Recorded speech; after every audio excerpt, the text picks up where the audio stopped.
Alright guys, Tom here and welcome to a new video, and today I'm doing a review of WWE Monday Night Raw for the 25th of November 2013, which was last night. Like the video and subscribe in the top left hand corner where it says click here to subscribe. Just click on that and you can subscribe to my channel. Just hit 10,000 subscribers, which is absolutely insane. We're nearly at 11,000 subscribers, which is absolutely mental. So click there to subscribe, join in the community of our WWE Raw review videos. I do reviews of every single show. I did a review of Survivor Series, so you can also check out that after you've watched this video. But this is a review of Monday Night Raw, which was on the 25th of November 2013.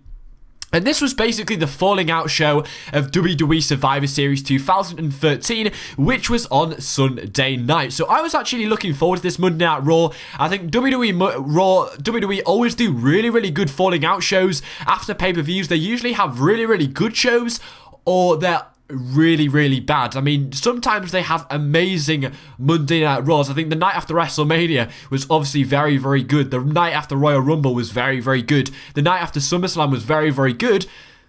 But some of them are really bad after pay-per-views. They usually regurgitate some stuff from the pay-per-view. They usually have rematches or just try and carry them on for a few weeks more to waste a little bit more time. And this was what this show was all about. It was regurgitated bullshit the whole way through the night. There was just copied matches, there was copied moves, it was just everything that we saw on the pay-per-view, but for free, which isn't what you want to do when the pay-per-views are probably the thing that makes them the most money apart from merch sales.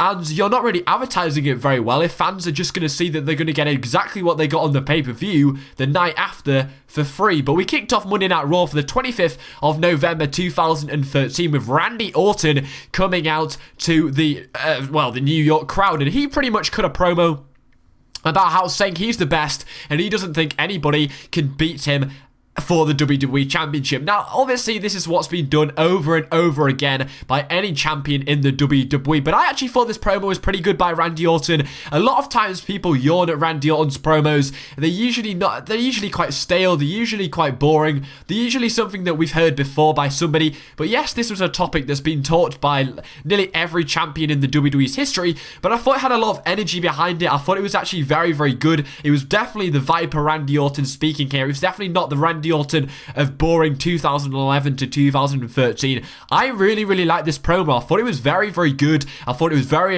exciting. He got his point across and it just screamed for John Cena to come out. It was very energetic and I very much liked this promo, and I thought it really got the point across. So Stephanie McMahon and Triple H did in fact come out after they were invited down by Randy Orton, and then John Cena came out down to the ring because Randy Orton basically said nobody can beat him for the WWE Championship. And this pretty much confirmed that at TLC 2013, we will be getting the World Heavyweight Champion John Cena versus Randy Orton, the WWE Champion, and they will win the WWE Championship and the World Heavyweight Championship, supposedly to be the undisputed champion. And I honestly thought, well, I'm quite shocked that they announced this at the start of the show. Now, the one thing that I really took out as a positive of Survivor Series was that there was a tease that we were going to get a new undisputed champion, because John Cena and Randy Orton ended the night holding the championships up above their head face to face. And I was like, that's a really good positive you can take from Survivor Series, because everybody's going to watch Monday Night Raw and find out what that was all about. But I was really shocked that they announced it at the start of the night, because surely if you want to engross people and make people watch till the end, you should keep that big thing that happened on the pay-per-view till the end of Monday Night Raw, so it keeps people watching until the end. But they actually announced this at the start of the show, and I'm actually surprised that they're doing it at TLC, because in the past, TLC hasn't been a particularly great show. You usually have very easily thrown in matches there. There's only 3 weeks to build towards the show. They usually throw away matches. I think in the past you've had guys like Dolph Ziggler and Cena have a match where Dolph Ziggler did in fact win, but there was pretty lame build towards that. You had a very quick build towards the Ryback, Daniel Bryan and Kane match versus The Shield. Very quick build. I think they were the only two matches which are actually memorable for me anyway. I think you usually have matches thrown together for that pay-per-view in 3 weeks. So very surprised that this match is happening at TLC to end the year, where it's obviously going to be very forgettable as well. They usually have a long run of terrible Raws as well, which aren't live. So TLC isn't really the best place to book an undisputed championship match, which has been 11 years in the making. So I'm very surprised they're not doing in a Royal Rumble, but they did announce this match to be at TLC at the start of the show, which yet again, I'm going to say, very, very surprising that they didn't keep everybody engrossed until the end of the show. In fact, they actually told us it at the start of the show. And if you watched that bit and closed your TV off from watching that segment, then you honestly would not have missed anything past that point, because from then on, it got worse and worse and worse until the final segment, which is very, very good. But then again, it was between John Cena and Randy Orton, and these guys are the only things that are really keeping me interested in the WWE at the moment. But everything between the first segment and the last segment was absolutely, completely pointless. That's why I was so surprised that John Cena and Randy Orton's match was announced at the start of the show. Considering they had such a poor show in between that, then they should have really kept people until the end, because I was ready to turn my TV off in the middle of that, because the only reason why I was really watching Raw was because I wanted to find out what was the haps between John Cena and Randy Orton. So for me, I'd probably give that a rating an 8 out of 10. Very surprised it's at TLC, which is usually a watered down pay-per-view, and it's at TLC, which is the last pay-per-view of the year. Very, very surprised that they actually did that at the start of the show as well. But we move on, because that was actually very, very good news. 11 years in the making, definitely a feud I can get my teeth into. So the next match was The Shield defeating Rey Mysterio and the WWE Tag Team Champions Cody Rhodes and Goldust. Now, what they did in this match is, just to make it not regurgitated from last night's pay-per-view where it's just a rematch, they did in fact take the Usos and the Real Americans out of this match, and they were pretty much the irrelevant tag teams in that match at the pay-per-view. I don't think they really belonged in that pay-per-view match on the Sunday, so taking them out really was a good idea, because it was the opportunity to create a unique sort of match for Monday Night Raw, which wasn't just what we got on the pay-per-view. So removing the irrelevant tag teams from that really gave us another good match. The match itself wasn't as good as the one on the pay-per-view, thankfully, because still you want a good match on the pay-per-view rather than a free Monday Night Raw. The match itself was still pretty good. I'm still a big fan of The Shield. I think Rey Mysterio did very, very well in this match. The crowd are still hot for Rey Mysterio. Not as much as they were a few years ago, but Rey Mysterio did a very, very good showing in this match. Cody Rhodes didn't actually get a good enough pop to what he's usually been getting, and Goldust, of course, was still pretty good. He looks as good as ever in this match, but this match is pretty much just a rematch of what we got on the pay-per-view to waste a little bit of time. They're not really going to go much further from here, to be honest. I mean, we saw The Shield later on in the show, so that shows me that they're not going to keep the Goldust and Cody Rhodes and Goldust feud against The Shield for much longer, as it looks like The Shield are going to start attacking CM Punk and create a feud there. So this was pretty much a bit of a waste of time, because it's not really going to come to anything. But to be honest, they did in fact give the pinfall to Dean Ambrose. Dean Ambrose did in fact get the pinfall over, I believe it was Goldust. Now, Dean Ambrose looked very, very weak on the pay-per-view last night. He was actually the one that was the first person eliminated in the whole match, and he is in fact the United States Champion. So the United States Champion obviously is a champion, so you need to book him strong. You need to make him look strong in every single match. And I was very, very surprised that Dean Ambrose was the first one knocked off in that match. If you want him to look strong as he's the champion, especially the fact the United States title wasn't actually defended on the pay-per-view, then you want to make him look strong to keep him relevant and keep that title meaningful. But he didn't actually do that last night on the pay-per-view. But it was good that they gave him the pinfall over Goldust, I believe it was, on Monday Night Raw, because giving him the pinfall gives him some decent momentum and still gives him a decent push in the WWE. So very, very surprised that maybe a bit of a surprise they didn't actually give it to Roman Reigns, as he looked very, very good last night on the Survivor Series 2013 pay-per-view. So he actually proves to the WWE Universe that they're not just pushing Roman Reigns, they're actually going to start pushing maybe Dean Ambrose as well as Seth Rollins. Still waiting on Seth Rollins to really prove himself at the moment. I think he's always been the outcast of the whole Shield faction, so I'm still interested to see what they actually do with Seth Rollins, because they're teasing the breakdown between Dean Ambrose and Roman Reigns. Yet again, Seth Rollins still isn't being used there, so I think Seth Rollins could maybe get left behind slightly if they don't start giving him pinfalls. I don't really remember the last time he actually got a pinfall. It's usually either Roman Reigns getting a spear and Dean Ambrose picking up the victory. So still slightly worried about Seth Rollins, what he's actually got to do with this. So for me, I quite enjoyed this match. It was pretty entertaining. Not as good as the one on the pay-per-view, but it was still a pretty good match between The Shield, Rey Mysterio and Cody Rhodes and Goldust, but nothing compared to the pay-per-view match, which I thought was absolutely awesome. Really, just to waste a lot of time, because they're not going to go a lot further from this. Still intrigued as to see what they're going to use Rey Mysterio Mysterio with, because they basically just throw him in that match to get him on the pay-per-view. So it'll be interesting to see next week, or maybe Friday Night SmackDown, how they use Rey Mysterio on WWE TV. But for me, decent match, 7 out of 10, because it was a rematch from last night, which we don't want to see. So Michael Strahan appeared on Miz TV, which I was very, very confused about. I think this is a huge amount of bullshit and waste of time. Basically, the Miz came out and he invited Michael down to the ring, but Titus O'Neil came out with black tape around his middle teeth, but because Michael Strahan has a gap in between his middle teeth, which was just insulting our intelligence.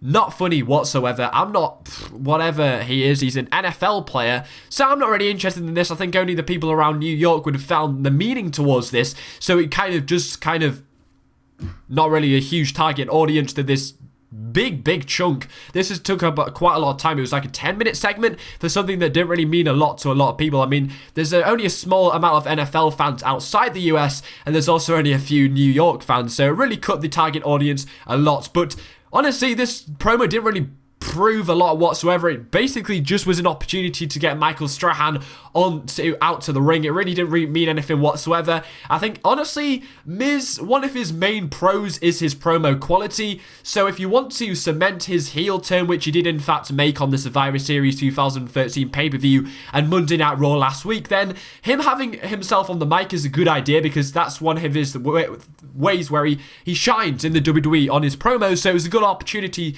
to put over his heel character, but I don't really think they did that very well. They didn't really show his heel character whatsoever. I don't think they really did that at the Survivor Series 2013 pay-per-view at all as well. They didn't really do that because Kofi Kingston was the one that got the slap in the end. So honestly, I'm really confused. Dan? You just did it again? Well, you just did it again.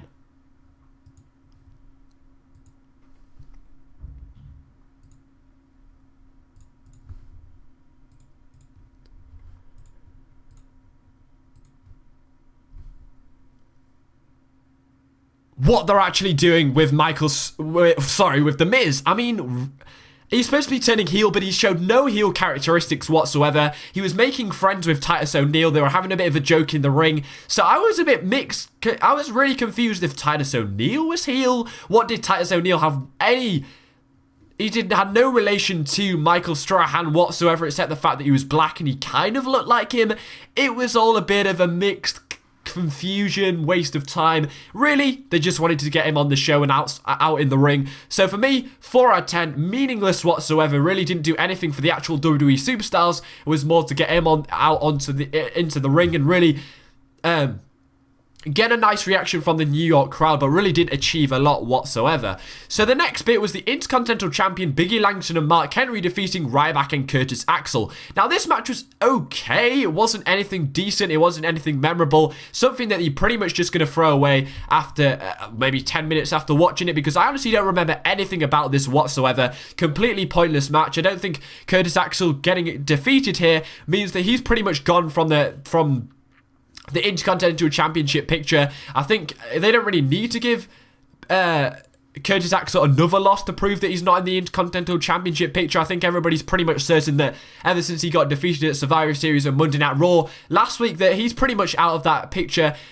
I don't think he deserved to get another defeat. I mean, since they buried him so hard on the Survivor Series last night, they didn't even talk about him. It was such a short match that Biggie Langston pretty much squashed Curtis Axel last night on the Survivor Series pay-per-view, that surely he didn't really need this defeat. He didn't really need this squash defeat on Monday Night Raw to prove that he's not in the Intercontinental Championship picture anymore, because Biggie Langston's way above him. I don't think he needed that defeat, considering he was squashed so much on Monday Night Raw. And for me, I think the only reason why they gave Mark Henry the win here was because he's returning back to Monday Night Raw. He should keep that momentum alive. But for me, yet again, Ryback picking up another defeat. If they're going to give him either a Brock Lesnar match or a Goldberg match at WrestleMania or Royal Rumble, you need to start building this guy up. You should have started building this guy up at SummerSlam 2013, so that when he goes into that match, he's believable to win and fans can get behind somebody that they believe can actually win. But for me, getting another loss against a guy like Mark Henry, who really doesn't have a lot of charisma, people don't really care about him much anymore.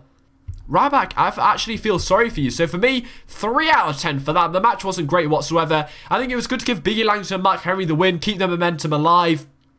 It kind of put over Biggie Langston quite well when Mark Henry threw up his arm at the end of the match to say congratulations to him, kind of passing the torch to Biggie Langston as a big guy, really. But for me, Curtis Axel or Ryback didn't really need such an easy loss here, guys. I mean, they should really start building these guys, especially Ryback should be being built up way before this, and also Curtis Axel doesn't have Paul Heyman anymore, so surely he should be the guy that's getting the wins, or you're just going to keep burying him.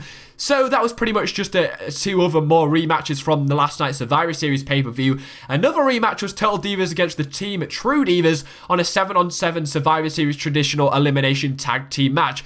Just more wasting time, just keeping the Total Divas relevant yet again. The only positives you could take from this match was that Eva Marie and JoJo did in fact get a pinfall victory. They didn't even do moves whatsoever, which proves, honestly, they're only there because of the Total Divas show, which is an absolute embarrassment to us fans that really want to watch wrestling, and we just get this bullcrap money whoring tactic just to make some more money for Vinnie Mac. But to be honest, the match was okay. I thought the match last night was actually pretty good on Survivor Series, but this match wasn't as great as the pay-per-view match, which is okay because people actually paid for that. But for me, it was just kind of the same old jokes used again. The worm was used by both Brie and Nikki Bella. I mean, you did it once, it's not funny again. That kind of sounded harsh, but it was pretty much exactly what we saw last night on Monday Night on Survivor Series. Except Eva Marie and JoJo got a pin, which is good for their momentum. I mean, they've actually started booing Eva Marie, and they started playing this off as if Eva Marie's now heel. So it doesn't look like they've turned Eva Marie heel, even though all the actual divas on the Total Divas show are face. It doesn't like maybe they're turning Eva Marie heel to silence these boos from the crowd, because, well, it's not going to silence them because they don't want to see Eva Marie. They're actually booing her because she can't wrestle, which we all know that. But I actually think it's clever on WWE's part that they're turning her heel so they can use these boos and kind of play her off as a heel-ish character to Eva Marie. But she's not going to last much longer. I mean, you should actually get rid of her because boos aren't a good thing. I mean, you're just going to turn her heel because she's getting boos? I mean, we're not booing because we don't like her. We're booing because she can't wrestle. And if she's in a show where you have to wrestle, what's the point of having her on the show? So, turning her heel's clever, I think, but honestly, you should just get rid of her. This was just a rematch from last night's Survivor Series pay-per-view. Good to give Eva Marie and JoJo their pinfall victory. I mean, that's a positive you can take from that. Some decent momentum, putting them over quite well. Natalya had a stare down in a pretty heated rivalry with AJ Lee in the actual ring when they were up against each other. The crowd actually bought into it quite well, and I'm very much down. I'm very game for an AJ Lee versus Natalya match at TLC 2013, which is almost certain, and almost certain Natalya should actually pick up the title there. So that was a positive to take from that as well. I think that was good. The crowd actually bought into this quite well. Surprisingly, as they didn't really show a lot from the Survivor Series pay-per-view to suggest that these guys will have a match, so that might confirm that they're going to sell this match at the TLC pay-per-view, which is very, very good, because I can get into that match very, very well, because they're kind of the two figureheads of the Divas show. So the Divas rosters, sorry. So for me, quite happy. I think it was good that Eva Marie actually ended the match celebrating with the Bella Twins. That put over quite well. It kind of establishes her more of a total diva rather than her getting eliminated earlier in the match. So that was pretty good. But for me, regurgitated bullshit, 6 out of 10. The next match was actually regurgitated bullshit from Monday Night Raw last week between Damian Sandow and Dolph Ziggler. Now, this match was also regurgitated because it was the same booking, but also it was exactly what we saw last week on Monday Night Raw, as in the match quality. The match quality was too boring. They gave it way too much time. It's not going to give them any kind of push whatsoever. It's pretty much just to keep them slightly relevant in the WWE, giving them the match in the middle of Monday Night Raw's timings around the 2-hour mark. A very, very long-winded match. I think it's kind of the slot that they usually give to Randy Orton to give them a 10 to 15 minute match, but honestly, it was very much a PG show. They had the opportunity to choose a Broadway brawl, and there was two other options. I think they chose a Broadway brawl. No, their options were a it doesn't actually say. So yeah, the WWE.com, you should improve that. But honestly, actually no, it wasn't a Broadway brawl. It was a Hamptons hardcore match, and pretty much there was opportunity for the WWE fans to choose a lumberjack match, a hardcore match, or I think it was a no disqualification match or something like that. They're pretty much all the same, but honestly, nobody really cared for that. I think they were just trying to keep Dolph Ziggler and Damian Sandow busy on the show. Just give them another match. Great idea. We really want to see the same match we saw last week on Monday Night Raw. And it really wasn't very boring. It was very, very boring. I think they gave way too much offense to Dolph Ziggler, but Damien Sandow did in fact get the win after all.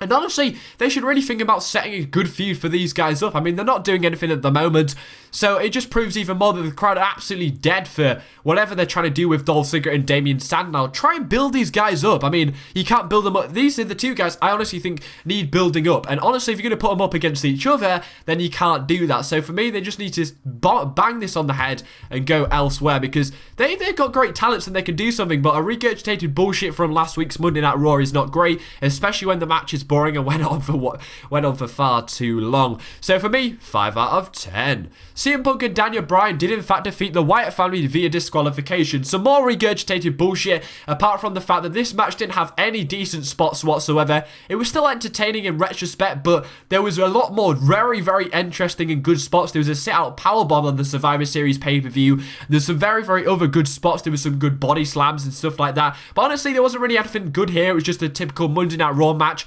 given a decent amount of time. But honestly, very, very surprised what happened after this match, and I'm actually going to do a slight bit of a rant about the Wyatt family. Now, obviously, CM Punk and Daniel Bryan did in fact win this match. Now, I mean, if you're trying to build the Wyatt family up, then surely you should be giving them wins against the likes of CM Punk and Daniel Bryan. Now, these guys were probably the best gimmick we've seen in a long, long time. They had the they were showing promos the whole way through the summer of the debut of these guys. I think they debuted them the Monday Night Raw before Money in the Bank. Yeah, it was. Twitter was going crazy for these guys to debut, and now they're losing to the most over guys in the WWE, CM Punk and Daniel Bryan. You're completely burying the Wyatt family with using the likes of CM Punk and Daniel Bryan, who honestly don't even need the push whatsoever. I mean, throughout the whole first segment on Monday Night Raw between John Cena and Randy Orton, they were chanting Daniel Bryan, yes, yes, yes, proving even more that you don't need to give Daniel Bryan a win on Monday Night Raw against people like the Wyatt family, who very, very much need a win over Monday Night Raw. And what they did at the end of this match was they basically carried Daniel Bryan away. Now, when they carried Kane away, he came back as a corporate figure, in a suit and tie. The Wyatt family didn't do anything to Kane when they took him away, so how are we supposed to believe that they're going to do anything to Daniel Bryan when they take him away? Hopefully they do actually do something, because they could go a lot of ways with this, but surely if they've taken Daniel Bryan away, it means the feud hasn't ended. But the fact that you didn't give the Wyatt family the win here kind of suggests to me that how are we supposed to get into this? I mean, it was still a disqualification, which is okay, but it kind of puts over their weird kind of character. But at the end of the day, I think the Wyatt family should have been given the win here, because they lost on the Survivor Series pay-per-view and they lost here again, technically. So how are we supposed to buy into these guys at all whatsoever? But for me, 6 out of 10. And then after the match, CM Punk was speared by Roman Reigns. Yes, Roman Reigns. This is the unpredictability we love on Monday Night Raw. Would you have thought Roman Reigns, yes, Roman Reigns was going to spear CM Punk out of nowhere? He must have come under the ring or something like that.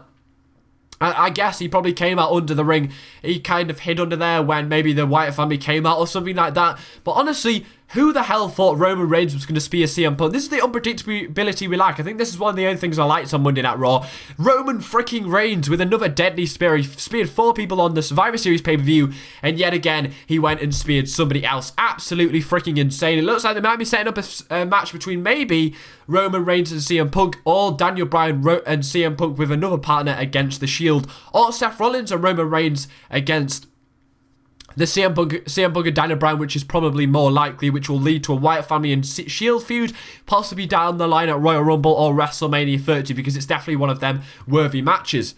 And yeah, who thought it? They went and powerbombed CM Punk. So you're going to watch Monday Night Raw next week to find out what happens there. There's not really a lot to talk about because I have no idea what went on there. Very unpredictable, and they're keeping with the push of Roman Reigns, which is absolutely freaking awesome. I believe that was actually trending on worldwide on Twitter, push Roman Reigns, which is great. So The Miz defeated Kofi Kingston in a rematch from the kickoff show on Survivor Series. You can get a trend here. It's pretty much Survivor Series, but for free. But this match is free anyway, so wasn't really interested in this match whatsoever. I actually thought the match on the kickoff show was actually very, very good. I think I rated that one of the highest matches on the whole show on my review. Go check it out. There's an annotation. So yeah, it was just pretty much to put over Miz's heelish character even more, establish him as a heel, give him some more momentum by giving him another win. But yet again, they didn't really show his heelish characters, which is very, very surprising considering the heelish character is very much needed for the Miz.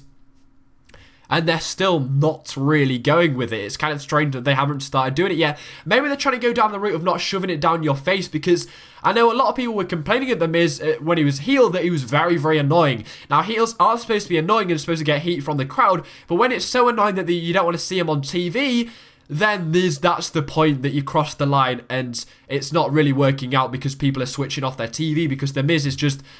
he's that guy that can really annoy you because of his face and his voice and stuff like that. So maybe they're slowly building him into this heelish character, but there's nothing to suggest yet, apart from the fact that he failed to give Kofi a tag last week on Monday Night Raw to suggest Miz is actually a heel.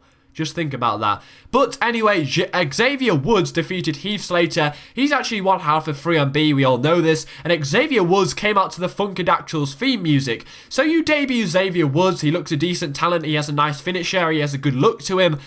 And then you make him come out to the Funkadactyls theme tune, which has no relevance whatsoever to Xavier Woods. I think it was maybe used to keep the Funkadactyls relevant, as they maybe didn't have a particularly great showing on the Total Divas match earlier in the night for Monday Night Raw, or the actual Survivor Series pay-per-view. So maybe this is kind of to keep the Funkadactyls relevant and make them do anything, because they're not doing anything since Brodus Clay and Sweet Tea seem to have disappeared, maybe. I don't know how them big guys can disappear, but I don't know. I don't know what the deal was with Xavier Woods coming out with the Funkadactyls. I mean, he was going with a dance gimmick, but I don't know, I can clearly see him coming a comedy act very, very fast for a talent which has kind of impressed me on the 2 Monday Night Raw matches he has actually had. But there's not really a lot you can take from this. I think he's quite over the crowd, actually, which is very, very good. I think he has a lot of charisma, which is quite strange. I think a lot of guys that they brought up from NXT really haven't had a lot of charisma. I think the likes of Curtis Axel really is the only example I can think of. But he has a lot of charisma, and I really, really like this guy. So Xavier Woods, what is he doing against a match against Heath Slater, which you can't really take seriously? So if you want to push this guy and actually make him mean something, then don't put him up against Heath Slater. But it does kind of suggest to me that he's only going to be somebody that fills the roster rather than somebody that really gets a good push in his WWE career, because nothing to suggest he will be getting that anywhere in the future. So the world... hang on, I'm going to rate that. Did I rate the match between The Miz and Kofi Kingston? I'll give that a 4 out of 10 because it really didn't mean anything whatsoever. So the next bit was Xavier Woods defeating Heath Slater. I'll give that a 5 out of 10 because there wasn't really a lot you can take from that rather than disadvantages and a lot of cons rather than pros. So the World Heavyweight Champion John Cena and Big Show teamed up to take on the WWE Champion Randy Orton and Alberto Del Rio. So I actually can't really remember how this match ended. It couldn't have been that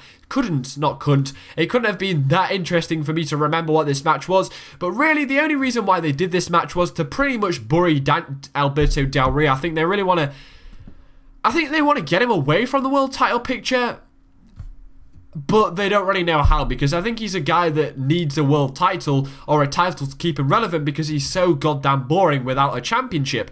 But for me, there wasn't anything really that interesting you could take from this. I really can't remember anything that apparently the champ wrapped up the contest with an STF tap out from the former world champion Del Rio. I do actually remember that now. Obviously, there wasn't really anything that interesting to remember about this actual match. Nothing you can take from this match. I was very, very surprised that Big Show was on tonight's Monday Night Raw when Randy Orton hit the punt on Big Show the night before. I think they could have made a lot of